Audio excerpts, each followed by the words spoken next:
Good morning. Hi, how are you? Are we live? Good morning, and you're very welcome to SIFI HQ. We're here in our gorgeous building. This is Aisling Redmond beside me. My name is Anne Dermody, and we are your act for today. We hope to be the Ant and Dec of webinars in Ireland. We're here to talk about our two youth funds. But before we start, we'll be pulling up a presentation. On the right-hand side of that, you'll see a section into which you can type in any questions that you have. But before I go there, I just want to set the scene and why we're here today, why we have these two youth funds. A little bit of context. Social Innovation Fund Ireland was set up to best social innovations in Ireland. We do that by finding philanthropy to support projects, new philanthropy, and that has been our modus operandi up to this. But we came upon a new way of extending that by offering innovative projects, the opportunity to go and use their application to SIFI to go and seek and secure new funding for their projects. And that will allow us to reach out to the four corners of Ireland so that nobody is left without the opportunity to tap into the funds. So I'll hand over now to Aisling and I'll be Dec for today. Great. So hi everyone. I suppose what I want to do is just quickly run through our agenda for today. So because we're tackling two funds in this, we've separated them into two separate areas, and we'll talk about them individually first, and then kind of bring them all together when we're talking about what the funds offer and how the match funding works. We'll also talk a little around how to apply, and we'll open the area up for questions as well. So let me just make sure that I am sharing the screen as opposed to just talking. Great. Yeah, that looks right. Perfect. This is very technical. I'm just after the advisory role. So yeah, well, I suppose one thing to mention is the fund manager on these funds at the moment, Martine van Richter, is actually out sick, but I'm sure if you've been looking into the fund, you're already aware Martina is all over it, and she'll be able to help you going forward. Just another side note is Stephanie is on the comments. Stephanie is our marketing manager, so if you have any questions, she's there to assist and help, and she might be shouting at us in a few minutes, so we don't know. So I suppose firstly, we're just going to talk around the Youth Education Fund, and I suppose go through what's our goal with this fund, and kind of what's the criteria and what kind of projects we're looking for. So the Youth Education Fund was created by Social Innovation Fund Ireland in partnership with the Department of Rural and Community Development. Our goal with this fund is to improve access to higher and further education for students up to the age of 15. And we're really looking to support students affected by disability or disadvantage. Disadvantage, though, Aisling, is a very complex area, isn't it? It's a complex area. Do you want to say a little bit more around that? Yeah, so I suppose what we want to do is we don't want to be too descriptive around what disadvantage is. So people experience disadvantage in various areas around their life, be it their status in society, be it around socioeconomic disadvantage, or various other elements, I suppose. And in terms of disability, we're quite open in what we're looking for. So that's learning, intellectual, or physical disability. I suppose what I would say is you have a great opportunity in your application to outline what disadvantage is to you. So while we're very understanding of the fact that socioeconomic is a huge area that needs to be tackled, we do believe that there are other areas that might not be signified by simply just DESH schools or other kind of regional areas. So we're kind of hoping that in your application you'll be able to identify how you are tackling disadvantage and create an interesting case for us to read. So I'll summarize disadvantage in the widest possible. The widest. Great stuff. And I suppose just quickly going on to the Youth Fund criteria, I suppose actually maybe I should just start with Social Innovation Fund's criteria, which unfortunately I've left off this slide, but we've 6 core criteria that we recommend that every project looking to apply for funding from us meets before looking at the fund criteria or advantageous criteria. So really what you have to be is you have to be a not-for-profit in Ireland. You have to be addressing a critical social issue in an innovative way. You have to be based in, or sorry, you have to be based on the island of Ireland and have the main impact in the Republic of Ireland. You have to have minimal level of testing, but this varies for our funds. So certain funds will be looking for more testing than others. But I suppose main thing to get from that is it can't be an idea. It has to have some testing or some research behind it to support its application. I don't think I've missed one, Heather. Yeah, no, I think around the NFQs, I think just to reiterate that we're talking about the NFQs in the widest possible sense. Yeah. See, I'm using the term widest possible sense here all the time. So really, there might be an equivalent accreditation that might be taking from another country. It might be something like City and Guilds. It might be something on the apprenticeship scale. So it is learning in the widest possible sense. But we do expect our applications to be talking about an accreditation of some sort and a progression along that accreditation line. Absolutely. So it may be for students who are already in the system, or it may be for learners who have fallen out of the system and are coming back into it, and that's fine. Yeah. So from level 1 up. Absolutely. And I think that's a great point there. So as you can see from our criteria, the words that are highlighted there, retention, progression, and obviously the funding element down the bottom. I suppose just reiterating Anne's point around retention, it is open to, we don't define this as simply just holding students in education. It can be returning students coming back in and progressing, but we would consider that retention as well. I know. And then projects that can demonstrate progression. So again, just moving, as we like to say, along the ladder. So we just need evidence on that. And the more evidence and the more testing and the more information you can provide with us to show that you are progressing down the ladder is the way to go. I suppose with both youth funds, it is important to note that we are asking that each application has secured a minimum of 20,000 for 2 years, per year for 2 years in a private donation. And I'll talk a little bit more. And we'll talk a little bit later. Later. I suppose just with the education fund, there's a few advantageous criteria. So like we were talking around, it's all around kind of evidence-based and showing the progression, and you can see a lot of the advantageous criteria reflect this. So we're looking for projects that have a research or an evaluation component. Again, proposed 3 to 5 years. And I suppose the reason we like to insist on that is that it's very hard to see transformational change in education with just 1 year. And I suppose allowing us to continue to work with you for 3 to 5 years will allow us to help maximize the supports we can offer and give as much assistance and trace the biggest impact that we know most of the projects are making. And most people who are involved in education are making great impact. But if we're not tracing it for over 3 years, it's hard to see. So also an additional one would be gaps in numeracy and literacy, where the projects work in schools. It'd be great if they can extend beyond the standard curriculum. So that might be through arts or through 21st century skills. I suppose that's where the innovation may lie. Where projects work with a school group, if they employ a holistic or a multidisciplinary approach, it tends to be more effective. So if the community is involved, if the parents are involved, if the whole school is benefiting from your project, we want to hear from you. And I suppose projects that have attainable and measurable outcomes. So that's all around that kind of demonstrating the progression. So if you can illustrate to us how you're tracing that, what kind of measurements you're looking at, if you have any particular metrics that are of importance to you, we want to hear that reflected in your application.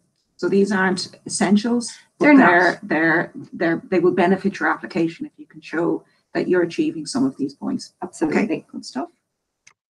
I suppose just quickly onto the Youth Mental Health Fund. Again, it was created by us with the Department of Rural and Community Development. What we want to achieve with this particular fund is to provide meaningful and lasting supports to innovative mental health programs.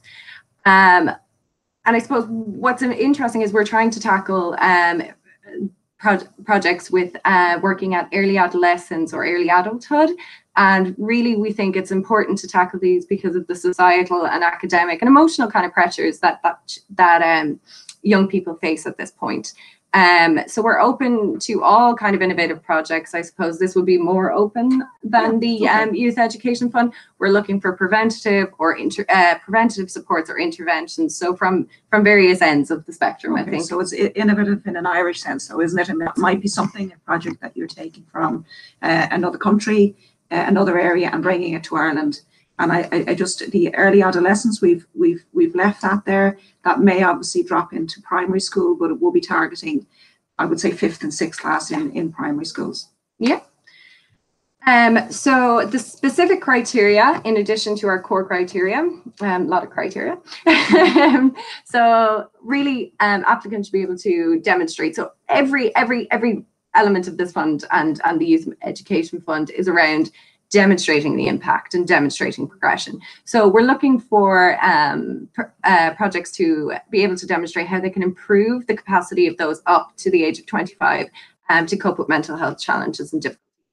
I suppose what would be interesting to note is that there are various different elements that come in at different points and different stages. So it could be around, I don't know, cyber health, you know, how to kind of protect yourself online, if you can demonstrate how that's impactful. It could be around kind of growing up at a certain age and the requirements that are, so it's really up to you to demonstrate to us how this is a critical social issue and how your project is tackling them at the right time. So I suppose that's kind of where it is. And this is where it comes in around whether it's a preventative intervention or a group one-to-one intervention or tailored. So the specific requirements and needs of the target group, that's quite open. So again, it could be a minority group that has specific needs. It could be just at the stage of development of a young person, that's the specific need at that time. We'll be asking you in your application to reflect that. And again, it's all around a strong evidence base for the project and an evaluation or assessment component. Yeah, just to add there, I think you're flying there. You're doing great work. Just to say that the evaluation or assessment piece, that may be an external evaluation, but equally it might be a robust internal methodology. So just to bear that in mind. But either of those, we'll be looking for a strong evidence base. Mm-hmm. And I suppose in just the additional criteria here, I'm not going to talk through all of these here, but just to give you an idea, we're looking for projects that practice rather than preach. So it's kind of a hands-on model of youth-led workshops or civil engagements or any other kind of experiential learning methods. Projects that are working on empathy, compassion, resilience, and a sense of belonging that go slightly beyond simply addressing the problem and kind of giving people coping skills to be able to deal with it would be advantageous. And then projects that promote the development and implementation of mental health training for educators. I think it could lead to a systemic change. So that's kind of why we're looking at projects like that. I suppose continuing on, it's looking for projects that are targeting young people or groups at high risk of mental health issues. So we've given a few examples here, but it's in no way extensive. Again, we're looking for you to define it in your application. So as you'll see, young people, early school leavers, travellers, and members of the community. Projects that demonstrate partnerships with other organisations. Why we think this might be interesting is it will allow a project to scale and impact a greater number of people and create a more systemic change going forward. And again, a holistic approach, school-wide, community or parental involvement. It gives a sense of ownership to the community. So we think that will allow the project to have a lasting impact. Okay, and I think that list, while it's great, it details a lot. It doesn't cover everything. So your project may be covering an area of need that we haven't in that list. So don't take that as it's being excluded, and we welcome applications. Mm-hmm. Okay. So I suppose, what does the fund offer? So apart from the funding, which Anne will speak to in a second, I suppose successful awardees receive a peer-to-peer network and knowledge sharing. So we'll bring you all together at various points in the year to kind of share learnings and to give you training workshops as well. A large area that we like to focus on is impact measurement. So that will allow us to ensure that the right metrics and stuff are in place to allow you to have a robust report on your project. And what we are kind of also offering is a platform for awardees to showcase their work at various kind of events as well. And that's kind of related to both funds. So I suppose the big part, and the part that Anne is very, very well acquainted with, I'll pass over to her around the funding. No, that's fantastic. Follow that tour de force there. So just really, before I move on to the funding, I just want to say that while this is certainly about getting an uplift in your funds, so we will match any of your donors' funds euro for euro, and that we'll give you a cash uplift of 50% on any of those funds. And in addition to that, we will then put you on this program, this partnership, this collaboration. And we have found from our education fund that we ran last year, this is really powerful. And I think it goes back to the point that we are looking for organizations who will apply to us, who are interested in scaling their project. And that's the key thing. So while we will give you money, we are not a grant making program. We want to add other pieces to the puzzle that will help you scale. So what I mentioned at the start of this webinar was that we're all about encouraging philanthropy. Please do not come and ask us for anything less than 40,000 euros. So that would be 20,000 euros for 2 years. But because we want you to scale your project, ideally, we would like you to secure funding, a line of sight on funding for 5 years. So there's no upper limit in terms of the amount, but there is a minimum amount. So please think carefully. Go back, look at your funding history, your CRM system. This is a great opportunity to plug your project in to a powerful means of expanding your areas of operation in Ireland. So it's all about encouraging philanthropy. And what we would ask you to do is, this needs to, when you apply and go through the application form, that you must include a donor letter of commitment. When we present your project, if it's successful, and obviously you have to get over all the hurdles that Aisling has put in your way to try and get the really best projects through. But once we go through that, before we go to government, we have to ensure that we are aware that we have a line of sight that the funding that you are applying for matching is new funding. So the letter of commitment will be dated between when the fund opened at the beginning of February and when the fund closes on the 18th of May.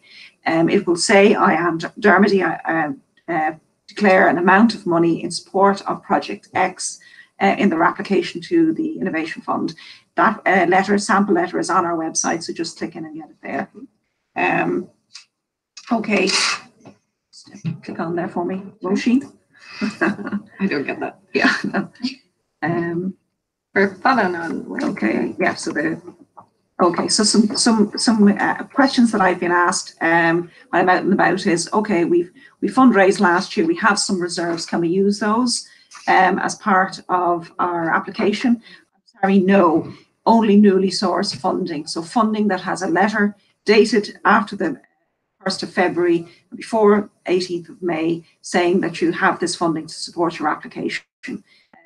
We secured a donor last year. Can this be matched? No, only new donors can be used. We have funds that's coming from a foundation. No problem, funds can come through a foundation, but again, we will need to see line of sight so that we can validate that it is a new commitment from a donor. So just talk a little bit about the money piece, because this is an important part of this in terms of getting the match funding from government. So once your application is, you apply and you go through the process, and if your application is successful, we will then go to contract signing, and after that we will ask for the transfer of the money that you are looking to get the uplift on into our bank account. We will use that to present to government and secure the match funding, and then we will repay that money to you with 50% uplift. 50% uplift will come back in 2 tranches, and that will be paid back to you. The money transferring into us must tally with the letters of commitment that you've provided. We just be looking for the first year commitment first, and thereafter, each year we will tackle that as we go through. You may have 6 donors tied up for year 1, 3 for year 2, 2 for year 3, and so on. So it can be a mix and match. It doesn't have to be the same donor every year. But until the 18th of May, you have an opportunity to go out, talk to those donors, tell them about the Social Innovation Fund, tell them about the match funding. But more importantly, and I think this is the key thing, this is all about helping your project scale. So any funding that we give will be spent and must be spent on the project that you're applying for. So don't apply if you just want a general uplift in funds to be used for your organization. Necessary and valid that is, the funding that you applied for must be used for the project that you're applying for. And we will be standing alongside you to make sure that happens and to make sure that we're spending that money in a way that will help your project scale and grow. Yeah, I think that's everything on that. Unless there's any questions coming through on the funding. We have one question there, not on funding yet, actually. Okay. Yeah. Okay. So I suppose we'll just go quickly on to how to apply. So obviously the relevant kind of website is socialinnovation.ie. You can click on either the Youth Fund, Youth Education Fund, or the Youth Mental Health Fund's webpage. To start your application, you'll find a little link that will redirect you to a portal. You'll be asked to create a profile there. And I suppose once your profile is complete and your account is verified, you can start your application. Just to reiterate what Anne was saying there, your application is not complete unless there's a donor letter of commitment attached to it. So I suppose just to give you an idea of what that looks like once you've logged in here. I know. Once you've logged in, you will see your profile. So we've already completed that. You can see it's Aisling and Anne. And how come your name is? I don't know. I just did it. And then when you want to start your application, once your profile is complete, you just click on this button here, and it should bring you to the application. But there you go. Not today. I needed to reload it. Okay, good stuff. Refresh. There you go. If it doesn't work, try again. I suppose one thing to note is if you want to see the application before you start on it, you can click this little eye icon and it will show you the entire application. So you'll get a kind of preview. If I want to print that off, Aisling, how do I do that? If you want to print that off, you can hit print here. Okay. And you can print it off to your printer. I would also kind of, yeah, exactly. So I would also say that if you do want, and we do recommend that you keep a copy of your application, so you will still have access to any account and profile that you make, but it might be easier than before pressing submit if you save your application as a PDF. So you do it the exact same way, just hit print and go down to save as PDF here. And that'll keep your application on file. I suppose just again flagging that the section down the bottom is please upload your letter of commitment here. There's a code in the in the application that won't let you actually submit unless you upload something there. So I would recommend that you have those in place. And again, your application won't be required. Any other tips around the application form? Around the application form, yeah. So I suppose what we would say is it's really, really important to us that you read all the information on the webpage before starting the application. So a bit like the leaving search, really. Read the questions, read the information. I suppose what we found is, and this is kind of an area that we're just coming into, but I suppose answering the question that's asked. So a lot of the time people are obviously very passionate about what they do, and they're missing the question in the application, which makes it very hard for us to read and to understand how this relates to the particular question we're asking. So it is important to just make sure that you are hitting the points that we are asking you to do in the question. I suppose the simpler the language, the better, to get your point across. Again, keeping the criteria in mind when you're answering the questions is always a good idea. Avoiding copying, pasting answers. So a few applications we've read have copy and pasted from their website or from their annual report. It's quite difficult to read, and again, it's just not answering the question. So I would recommend not doing that. Any kind of research or pilot results. So very much with these two funds, it's all around the evidence that you have to support it. So as much data, as much facts and figures that you have to support your application, please feel free to include them. We definitely would recommend using any kind of examples that you have, be it beneficiary testimonials, or be it teachers or community people that have had direct experience. If you can use an example, it would be very powerful. And again, if you are using any international methodologies or international research, please ensure to cite it when you're referencing it in your application. I suppose there's a few other areas that we would definitely recommend you read. So a lot of the terms we're using, we understand, is actually not generally familiar to a lot of community groups. Your jargon, is it? Yeah, my jargon. They're not really clear for community.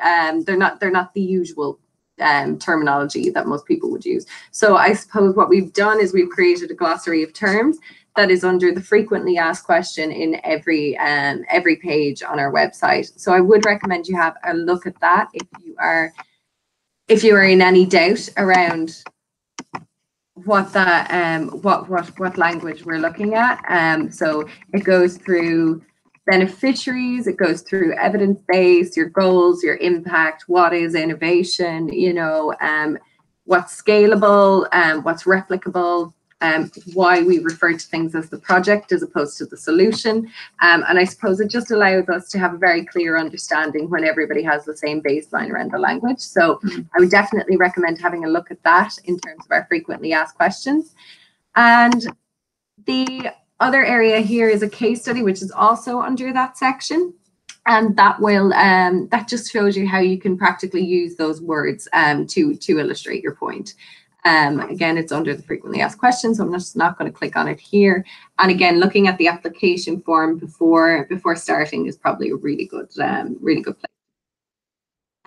So that's kind of it from us. Okay, I see a few questions here. There's questions around, we have 2 projects that we want to apply for. Are we allowed to apply for 2 projects? And the answer is yes. There's no limit to the number of applications that you can put through. Is the deadline a hard deadline? Yes, the deadline is a hard deadline.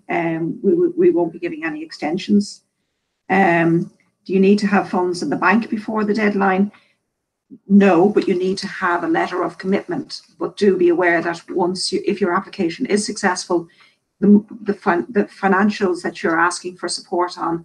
So if you're asking for support on €100,000, that €100,000 will have to be transferred into the SIFI bank account, but it doesn't have to be in your bank account or in any bank account before your application comes through. But what you do need to have is the letter of commitment. Would direct debits be eligible for SIFI? In direct debits if they're transferring the money into our bank account, but the money has to be transferred. So if you're applying for the €40,000, the €40,000 has to be transferred to us at the beginning of the process. So we're not in a position to accept direct debits as we go through the year. Do you have a sample donor letter of commitment? Yes, we do. It's on the website. So I don't know whether there's you can guide them right there. We want to fund a new building as well as new staff.